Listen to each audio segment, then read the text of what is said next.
Routines are such a big part of all of our lives. Most of us have routines that we've had for many years that we've relied upon. And I know fitness routines are big for many people. Something like COVID-19 happens and it just wrecks all of our rhythm.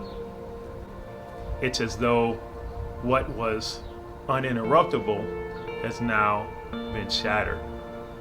We're creatures of habit.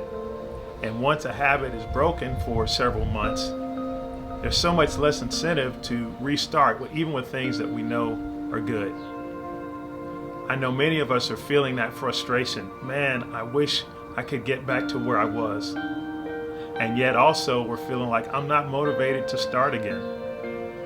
It can seem like an impossible mountain to climb when you're thinking about doing it on your own. But if you have a friend or partner or a buddy that comes alongside you that knows how important it is to you to start over and says, hey, I know this routine, I know this fitness regimen is really important, and I'm feeling the same need, let's do it together. When that happens, it makes it so much more doable. One of the things that I know is top of mind for so many of us, and that I would say the majority of all of us are going through these days, is a feeling of being more isolated than we're used to. I can't tell you the number of conversations I've had with people who have said either some variation of, I feel so disconnected, I feel alone, I feel isolated, I feel like I'm a stranger, or I'm lonely in a crowd, and I feel like I don't know how to make the connection, or like I feel like this person or this group doesn't get me, and so I feel in some ways like I'm an island among a lot of people. I had a great conversation with a new friend that I met this past Tuesday, and he was talking about the fact that he's been wrestling with something that's been going on in the world and in his own personal life, and that he's seen ramifications of for the past several years.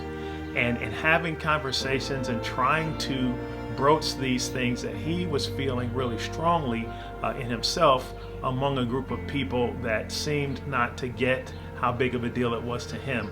It seemed like he was the only one that felt like it was, something that was urgent, and others, were more nonchalant about it. And he talked about the fact that he really felt discouraged. He considered maybe even changing his friend group just because it wasn't working. And I was so glad that we were able to connect on a Zoom call this past Tuesday, and we were in a group with hundreds of people that were addressing a topic that really is on the hearts of a lot of people. And he and his wife, it was great to meet them. It did my heart so much good. It warmed my heart to see that's really what we should be doing as a church. That's what we should be doing as a Jesus community. It's helping those that feel isolated or feel detached to know they have a place. No, you aren't alone. You don't have to feel detached. You don't have to be disconnected. There are other people that are wrestling with and going through the same things you're going through. And so we got a chance to talk for about 30 minutes. We were in a group of about 5 people, and he was relating different experiences that he's had, and others were in the group saying, me too, yeah, I feel that way. Yeah, that's exactly how I felt. And so I know leaving that conversation, he no longer feels as isolated or as lonely or as disconnected as he had before that conversation.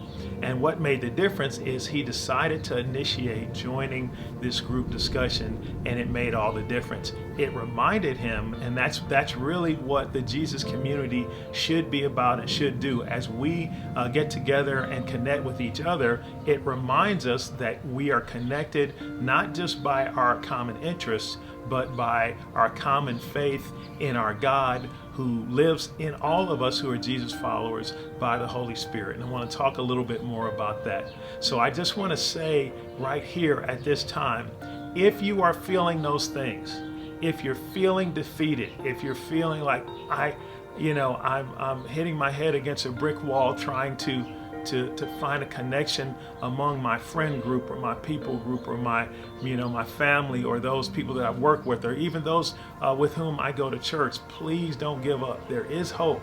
And just as much as people are feeling isolated alone, there are so many people, there are hundreds of people, hundreds of Jesus followers in our particular local church and thousands around the LA area and just countless others in the country that are fighting to connect and to draw close to people and to together journey and figure out how to navigate these crazy times with God and in faith with Him. You know, the great thing about what we're seeing these days is that our routines have been interrupted, and what it exposes is that we really do try to live life in a self-reliant way. I know I can fall into that. I know that we can fall into that. And so when you depend on routines and then those routines are taken away, you're left with, you know, where are you, and also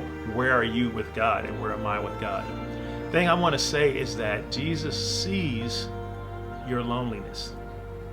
Jesus understands and gets what it is like to feel isolated.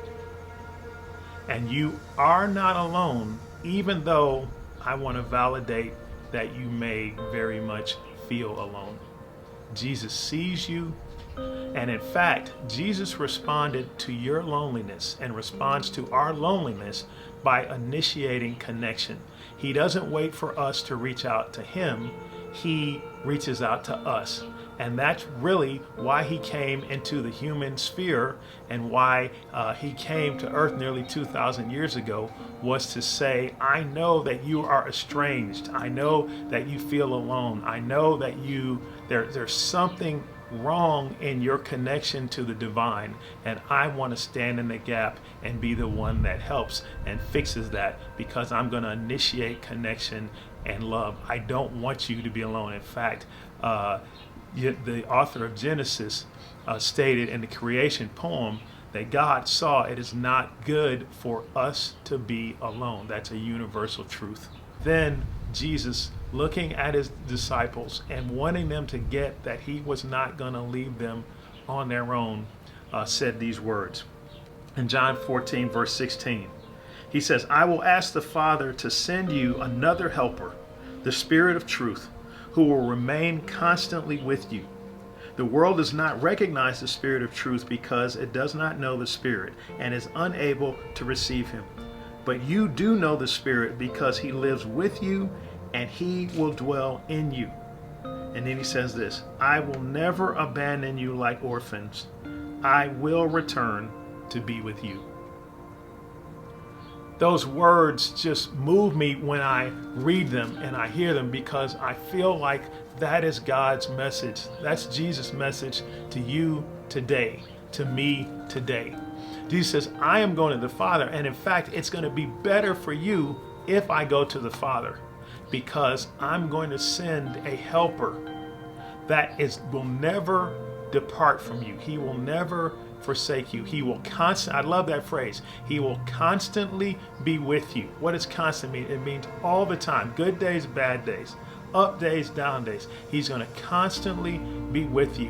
And He says, I'm going to send you my Spirit, the Holy Spirit, and He is going to be with you, and He's going to be in you. Because it's going to be better than me being here in my physical presence. As I go to be with the Father, I'm sending you the Paraclete, the Holy Spirit, who is going to be in the world. He's going to be my personal presence in your life while I am with the Father.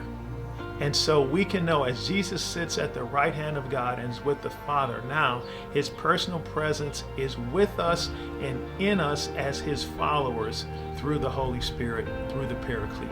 And He says, I'm going to never leave you. I will never forsake you. I'm going to constantly be by your side. As Matthew recorded in Matthew 28, I will be with you always to the very end of the age, even through COVID-19, even when the world seems turned upside down. I am right here with you, and that's so comforting to hear. This past Monday, I was in a conversation with about maybe 30 or 40 other people, and we were really talking about some difficult issues that we are wrestling with as a church family. And it was among people who were dear friends and have journeyed together in this church for decades, and there was so much love. It was just great. Of course, it was on Zoom, and I know, guys, we all know that Zoom is not the ideal communication medium. It's, flesh to flesh, person to person, face to face is better for sure. Yet it was still great to see so many dear friends on all these windows and all the different screens. And there was one person that was feeling isolated, like we talked about before, and they said once again that they felt like they needed to mute themselves and they weren't sure there was a place for them, and just feeling, what's going to happen to our church family. It feels so disjointed and so disrupted by everything that's gone on with not meeting together, with the racial unrest in the country and so forth. And I was so glad we were there the whole space, and to validate that feeling and to acknowledge and to say, I know that's a real feeling. It wasn't minimized, it was validated, and that person said that they felt accepted. They felt like it was really a great step. Not like all the problems are solved, but they did feel heard, accepted, and reconnected, sort of like it was a good shift toward reconnection. But I will say this: there was one other person who's a dear friend and is one of our leaders here in our church, one of our pillar members. And what he said, I want to share with you because it should give all of us hope. He said that through COVID-19 and also through the disruption caused by the uprising with wanting to deal with systemic racism and dealing with the racial injustice that was laid bare. It's been here for hundreds of years, but it was laid bare in a unique way earlier this year and in the spring. He was saying through that time, I actually have grown more. I have learned more about myself. I have relied on God more. I have been drawn, my friendships among other Christians are much deeper. I feel more intimately, closely connected to people in my community group and other friends in the church than I did ever before, and that's pre-COVID. He said that he feels like God's got a calling on his life, and he feels like I have clarity. I now understand other people so much better than I did, and I'm so grateful because I feel like I can love my friends better, and I can see God moving in a greater way, and I feel like God can use me now in a way that I never understood. It really made my night to hear that, because I know that is not the typical experience that most of us have had during this time, but it just showed me the power of someone getting that even though they may feel alone, they're not alone. And even though they may feel that God has abandoned us or abandoned them during this time, in fact, here is a great opportunity to lean into God. I was so proud of that response, and it gave me hope, because I thought, here is an example. Really, it does come down to a choice. When all is said and done, two different people, several different people, same circumstances, same opportunity to grow in faith or to lose faith, to grow in hope or to lose hope. And so I was just moved, and it showed me, okay, I can imitate this person's faith. I can say, okay, what are the opportunities for me to grow closer in my intimacy, rather than because of the pandemic or because of some differing views or because of feeling isolated because of a different worldview or maybe some conflict or whatever. I can choose to disassociate and distance, or I can choose to lean in, believing that God is with me and that I am with him, even though it may not at the moment feel like it.